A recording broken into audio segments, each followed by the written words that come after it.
RCB ತನ್ನ ಸೋಲಿನ ಪಯಣವನ್ನು ಮುಂದುವರೆಸಿದೆ. ಗೆದ್ದಂತೂ ಇವರ ಕೈಯಿಂದ ದಾಖಲೆ ಮಾಡುವ ಲಕ್ಷಣಗಳೇನು ಕಾಣುತ್ತಿಲ್ಲ. ಸೋತಾದರೂ ದಾಖಲೆ ಮಾಡುವ ಅನ್ನೋ ಉದ್ದೇಶದಿಂದ ಪಂದ್ಯವನ್ನು ಆಡುತ್ತಿದ್ದಾರೆ. ಈ ಸಲದ ಐಪಿಎಲ್ ನಲ್ಲಿ ಮೊದಲ ಪಂದ್ಯದಿಂದಲೂ ಆರ್ಸಿಬಿ ಮ್ಯಾನೇಜ್ಮೆಂಟ್ ಹಾಗೂ ಕ್ಯಾಪ್ಟನ್ ಮಾಡುತ್ತಿರುವ ಮಿಸ್ಟೇಕ್ ಗಳಿಂದ ಪಂದ್ಯ ಸೋಲುತ್ತಿದೆ.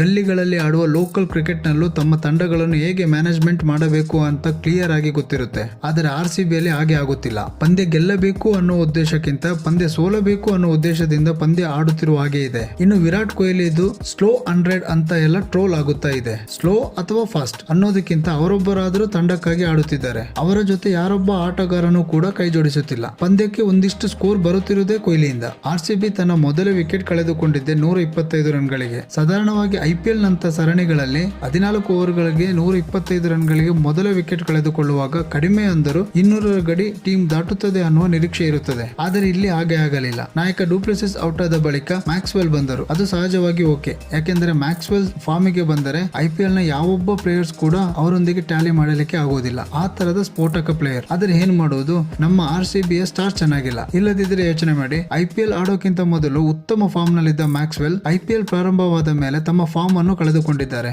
So maxi okay. Maxwell out ಆದ ಬಳಿಕ ತಂಡಕ್ಕೆ ಇನ್ನು 5 ಓವರ್ಸ್ ಗಳು ಬಾಕಿ ಇತ್ತು. ಸರಿಯಾಗಿ ಬಳಸಿಕೊಂಡಿದ್ದರೆ 200 ಗಡಿ ಆರಾಮವಾಗಿ ದಾಟಬಹುದಿತ್ತು. ಕೊಹ್ಲಿ ಬಿಟ್ಟರೆ ಈ ಐಪಿಎಲ್ ನಲ್ಲಿ ಉತ್ತಮ ಪ್ರದರ್ಶನ ನೀಡುತ್ತಿರುವುದು ದಿನೇಶ್ ಕಾರ್ತಿಕ್. ಮ್ಯಾಕ್ಸ್ವೆಲ್ ಔಟ್ ಆದ ನಂತರ ದಿನೇಶ್ ಕಾರ್ತಿಕ್ ರವರನ್ನು ಕಳಿಸಿದರೆ ಉತ್ತಮ ಅನ್ನುವ ಕಾಮನ್ ಸೆನ್ಸ್ ಕೂಡ ನಾಯಕನಿಗಾಗಲಿ ಅಥವಾ ಆರ್ಸಿಬಿ ಮ್ಯಾನೇಜ್ಮೆಂಟ್ ಗಾಗಲಿ ಇರಲಿಲ್ಲ. ಈ ಪಂದ್ಯ ಹೈ ಸ್ಕೋರ್ ಪಂದ್ಯ. ಕೇವಲ ಕಳೆದುಕೊಂಡಿದ್ದು 3 ವಿಕೆಟ್ ಮಾತ್ರ. ಅದು ಮೊದಲ ವಿಕೆಟ್ ಹೋಗಿದ್ದು 125 ರನ್ಸ್ ಗಳಿಗೆ. ಅಲ್ಲಿಂದ 5 ರಿಂದ 6 ಓವರ್ಸ್ ಗಳು ಕೂಡ ಬಾಕಿ ಇತ್ತು. ಆದರೂ 200 ಗಡಿ ದಾಟಲಾಗಲಿಲ್ಲ. 183 ರನ್ಸ್ ಮಾಡುವಾಗಲೇ 80% ಪಂದ್ಯ ಸೋತಾಗಿತ್ತು. ಯಾಕೆಂದರೆ ರಾಜಸ್ಥಾನ್ ರಾಯಲ್ಸ್ ತಂಡದ ಬ್ಯಾಟ್ಸ್ಮನ್ ಲೈನ್ ಅಪ್ ಬಹಳ ಬಲಿಷ್ಠವಾಗಿದೆ. ಇನ್ನು ಬ್ಯಾಟ್ಸ್ಮನ್ ಗಳಿಗೆ ಅನುಕೂಲವಾಗುವ ಪಿಚ್ ನಲ್ಲಿ ಮ್ಯಾಚ್ ಬಿಟ್ಟು ಕೊಡಲಿಕ್ಕೆ ಅವರೇನು ಆರ್ಸಿಬಿ ತಂಡ ಅಲ್ಲ. ಮೊದಲ ಓವರ್ ನಲ್ಲೇ ಮೊದಲ ವಿಕೆಟ್ ಕಳೆದುಕೊಂಡರೂ ಪಂದ್ಯದ ಮೇಲೆ ಹಿಡಿತ ಸಾಧಿಸುವಲ್ಲಿ ಆರ್ಸಿಬಿ ವಿಫಲವಾಯಿತು. ಜೋಸ್ ಬಟ್ಲರ್ ಹಾಗೂ ಸಂಜು ಸ್ಯಾಮ್ಸನ್ ಉತ್ತಮ ಪರ್ಫಾರ್ಮೆನ್ಸ್ ನಿಂದ 19.1 ಓವರ್ಗಳಲ್ಲಿ ತಂಡ ಗೆಲುವಿನ ದಡ ಸೇರಿತು. ಜೋಸ್ ಬಟ್ಲರ್ ಸಿಕ್ಸರ್ ಸಿಡಿಸುವ ಮೂಲಕ ಪಂದ್ಯ ಗೆಲ್ಲಿಸುವ ಜೊತೆಗೆ ತಮ್ಮ ಶತಕವನ್ನು ಪೂರೈಸಿದರು. ಸಂಜು ಸ್ಯಾಮ್ಸನ್ 69 ರನ್ ಗಳಿಸಿದರು. ಈ ಮೂಲಕ ಕೊಹ್ಲಿ ಸಿಡಿಸಿದ ಶತಕ ನೀರಿನಲ್ಲಿ ಹೋಮ ಮಾಡಿದ ರೀತಿ ಆಯಿತು. ಆರ್ಸಿಬಿಯ ಟೀಮ್ ಸೆಲೆಕ್ಷನ್ ಕೂಡ ಅಷ್ಟಕ್ಕಷ್ಟೇ ಇದೆ.